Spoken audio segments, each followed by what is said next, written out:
So powerful সেটআপের part 2 এটা। যারা part 1 দেখোনি ফটাফট গিয়ে পার্ট 1 দেখে এসো। সো এখানে সব কিছু কানেকশন হয়ে গেছে। 72 বোর্ডের কানেকশন করে নিয়েছি। TPA31162 এমপ্লিফায়ার বোর্ড এটি। তো এটার কানেকশনে এটা ইজি। তো এটা আমি বলেছি ডিসি দিয়ে মানে পাওয়ার সাপ্লাই দেবো, বলতে ব্যাটারি দিয়ে পাওয়ার সাপ্লাই দেবো। তো সেই জন্যে এটি তারটি বড় রেখেছি। এই যে এখানে একটু গ্লু গানের আঠা লাগানো আছে, ঠিক এইভাবে লাগিয়ে দেবো। আর এটা বাইরে থাকবে তারটি, বাইরে একদম সোল্ডিং করব। সোল্ডিং বলতে একদম কানেকশন করবো ব্যাটারির সাথে। যাই হোক, এখানে স্পিকারের কানেকশনে স্পিকারের এখানে দুটি তার, এখানে দুটি তার কানেকশন করব। কানেকশন করে যে কানেক্টরগুলি যে আছে, এই যে দেখো এখানে যে দুটি কানেক্টর আছে, এখানে দুটি কানেক্টর, এখানে দুটি কানেক্টর। তো দুটি কানেক্টর আছে, দুটি করে কানেক্টর, দুটি করে কানেক্টরে কানেক্ট করে দেবো। এখানে দুটি এই সাইডে করব, আর এখানে দুটি ওই সাইডে কানেকশন করব। আর এখানে হচ্ছে এই যে এটা হচ্ছে অডিও ইনপুট। হ্যাঁ, এটা হচ্ছে অডিও ইনপুট জ্যাক। এখানে কেবিল আছে, এই যে কেবিলটি আমি রেখে দিয়েছি। আর এগুলো তো কানেকশন রেখে দিয়েছি, ঠিক আছে। ট্রান্সফরমারের কানেকশন কী করেছি দেখো। এই যে এটা হচ্ছে 12, এই দেখো ওই সাইডের তার। আর এই যে এই নীল তারটি, এটা হচ্ছে 0।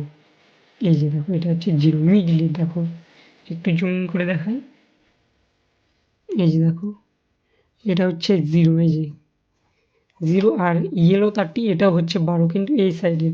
তো এটাকে আমি ঠিক এভাবে ব্ল্যাক টিউব দিয়ে দেবো। এই যে দেখো পেঁচিয়ে দেবো, ব্যাস কমপ্লিট। তো এই তারটিকে এভাবে রেখে দেবো, না এইভাবে একটু গিট লাগিয়ে রাখি, হয়ে গেছে কমপ্লিট। এই যে কুলিং ফ্যানটি যে আছে, দেখো কুলিং ফ্যানের জন্য সুইচ আলাদা রেখেছি। এই সুইচটি কুলিং ফ্যানটিকে চালু করার জন্য এই সুইচটি অন করলে কুলিং ফ্যানটি চালু হয়ে যাবে। ওকে, আর কিছু এখানে আছে। তো এটার কানেকশনটি দেখে দিই। এটা হচ্ছে পজিটিভ, এই যে দেখো এই ট্রান্সফরমার থেকে এসছে। এই যে এই পজিটিভটি এখান থেকে এটা হচ্ছে ডবল সুইচ। উপর দিকে উঠিয়ে দিলে, সরি নিচ দিকে নামিয়ে দিলে এই সুইচের সাথে কানেকশন হয়ে যায়। এই দুটি অ্যাডজাস্ট হয়ে যায়। এই তারটি এসছে এই যে ডাইরেক্ট এখানে 7805 আইসিতে, মসফেট আইসি যেটা আর কি বলি, মসফেটই বলি। হ্যাঁ, মসফেটে চলে এসছে। হ্যাঁ, আর এইটা হচ্ছে মিডিল থেকে এই কালো তারটি এখানে চলে গেছে এই সুইচে। এই সুইচ থেকে এই ফ্যানে চলে এসছে, কুলিং ফ্যানে হয়ে গেছে পজিটিভের কানেকশন। এবার যে ব্যাটারি যদি আমি এগুলোকে চালাতে চাই, cooling fan, PM board, Bluetooth board আছে। তো এই যে ব্যাটারি পজিটিভ, এটা হচ্ছে ব্যাটারি পজিটিভ এদিক দিয়ে গেছে। এই যে এখানে দেখো সুইচের নিচে দিকে কানেকশন হয়ে গেছে। সুইচটি যখন আমি উপর দিকে উঠাই দিব, ডবল সুইচ উপর দিকে উঠাই দিলে এটা হচ্ছে এটার সাথে কানেকশন হয়ে যাবে, এটার সঙ্গে। এই হচ্ছে এই মসফেটটার সঙ্গে। হ্যাঁ, এই যে এই তারটি, লাল তারটি মসফেটটার সঙ্গে কানেকশন হয়ে যাবে, ব্যাস। আর যদি ধরো এই পিএম বোর্ড, কুলিং ফ্যান এগুলো ব্যাটারি দিয়ে বাজালাম, হ্যাঁ পাওয়ার সাপ্লাই দিলাম, হ্যাঁ, আর এটাকে শুধু আমি কারেন্ট দিয়ে পাওয়ার সাপ্লাই দেবো এমপ্লিফায়ার বোর্ডটিকে। তো সেক্ষেত্রে কী করতে হবে, এটাকে অফ রাখতে হবে। অফ রাখার জন্য এখানে একটি সুইচ ব্যবহার করবো। যে কোনো তার, এসি লাইনের যে কোনো তার একটি কাট করবো, কাট করে সুইচ লাগাতে হবে, ঠিক আছে। তো সুইচটা আমার কাছে এখন নেই। ও শিট। তো এখানে একটি কাজ করেছি, দেখো তোমরা এখান থেকে যে এই ট্রান্সফরমার, এটা এমপ্লিফায়ারের জন্য ট্রান্সফরমারটি, এই যে দেখো এই তারটি, এটা হচ্ছে পজিটিভ। এই যে দেখো এটা পজিটিভ, ডাইরেক্ট এমপ্লিফায়ার বোর্ডে গেছে। আর এটা হচ্ছে নেগেটিভ, এই যে দেখো নেগেটিভ, এই যে ফিল্টার হয়ে চলে এসছে নেগেটিভটি। এই নেগেটিভটি এমপ্লিফায়ার বোর্ডে গেছে, একটু ভালো করে দেখে দিই। এই যে দেখো এই নেগেটিভটি এমপ্লিফায়ার বোর্ডে গেছে। হ্যাঁ, তো এটাই এখানে দুটি তার লাগানো কানেকশন করা আছে। এখানেই দেখো দুটি তার কানেকশন করা আছে। হ্যাঁ, একটি হচ্ছে ওই দিকে আছে, এই যে বাইরে চলে গেছে। এই যে দেখো এই যে দুটি তার, এই দুটি তার। তো এই দুটি তার হচ্ছে ব্যাটারি দিয়ে পাওয়ার সাপ্লাই দেওয়ার জন্য, ঠিক আছে। তো সুইচটি আমি রেখেছি। এক ভাই কমেন্ট করেছিল, হ্যাঁ ডিআইপি গেমিং হয়তো, যাই হোক কমেন্ট করেছিল। তো তো এটা এই সুইচটা না রাখলেও হবে, ডায়োড দিলেও হবে। হ্যাঁ, ডায়োড দিলেও তো হবে, কিন্তু আমি ডায়োড এখানে রাখিনি, কারণ এখানে যদি ডায়োড আবার রাখি, ঠিক আছে, ডায়োডের কানেকশন করতে হবে, আর ডায়োড আমার কাছে নেই। তো ডায়োড তো ছিল হয়তো, যাই হোক যাই না অতটা, ডায়োড তখন ছিল, কিন্তু এখানে আবার কানেকশনগুলো খুলবো তাই না করে এটার মধ্যে কানেকশন করে দিয়েছি।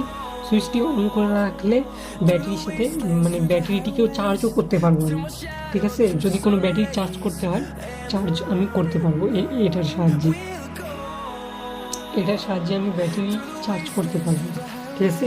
দরকার পড়লে আরও একটি সুইচ লাগাবো, যখন আমি এমপ্লিফায়ার বোর্ডটিকে অফ রাখতে যাবো অফই রাখবো, আর যখন ধরুন আমি এই ট্রান্সফর্মার দিয়ে ধরুন একটি 12 ভোল্টের ব্যাটারি চার্জ করবো, তখন এটা দিয়ে চার্জ করা যাবে। সুইচটিকে অন করে রাখবো, ব্যাটারির তার এই যে কানেকশন করা থাকবে, এখান থেকে ব্যাটারির তার কানেকশন করা থাকবে, ব্যাটারি অটোমেটিক চার্জ হয়ে যাবে। আর যখন আমি ধরে নাও চার্জ হচ্ছে, অটোমেটিক কারেন্ট চলে গেল, তখন কী হবে, তখন এখানে কোনো চার্জ টানবে না, শুধু কুলিং ফ্যানটি যদি ঘোরে তাহলে কুলিং ফ্যানের চার্জটি টানবে, ঠিক আছে, আর কোনো চার্জ টানবে না। আশা করি সব কানেকশন বুঝে গেছো, যদি না বুঝে থাকো তাহলে প্রায় আমি লাইভে তো আসি, হ্যাঁ, যদি কোনো কানেকশন বা কোনো কিছু গন্ডগোল লেগে থাকে তাহলে কমেন্ট করে। সো এই কানেক্টরের মধ্যে এই সাইড আর এই সাইড লাল, আর মিডিলের দুটি হচ্ছে কালো, মানে এই সাইডে লাল তার কানেকশন করবো, মিডিলে দুটি কালো তার কানেকশন করবো।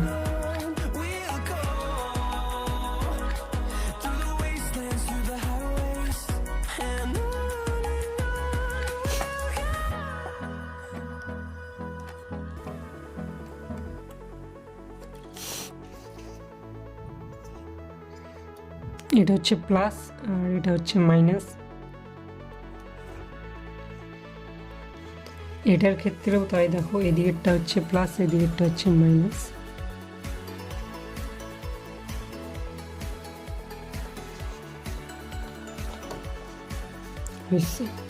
তো আজকের মতো এই পর্যন্ত এই কানেকশন, আর বাকি কানেকশন পার্ট 3-তে দেখিয়ে দিব, প্লাস সাউন্ড টেস্টিং করে দেখিয়ে দেবো। আর যারা পার্ট 1টি দেখোনি তারা গিয়া পার্ট 1টি দেখে নিও, তারপরে পার্ট 2 দেখে। আর আমার চ্যানেলে যারা নতুন আছো তারা চ্যানেলটিকে সাবস্ক্রাইব করে পাশে থাকা ঘন্টাটি অল করে দিও, যাতে আমি কোনো ভিডিও আপলোড করলে নোটিফিকেশন পৌঁছে যায়। আর আমি প্রত্যেকদিন লাইভে আসি, সেই জন্য বলতেছি চ্যানেলটিকে সাবস্ক্রাইব করে রাখো। যারা আমার চ্যানেলে নতুন আছো চ্যানেলটিকে সাবস্ক্রাইব করে পাশে থাকা ঘন্টাটি অল করে দিও। হ্যাঁ, প্রত্যেকটা দিনের জন্য লাইভে আসি, 1-2 দিন মিস যেতে পারে, প্রত্যেকটা দিনের জন্য লাইভে আসি। পার্ট 3 শীঘ্রই আসতে চলেছে।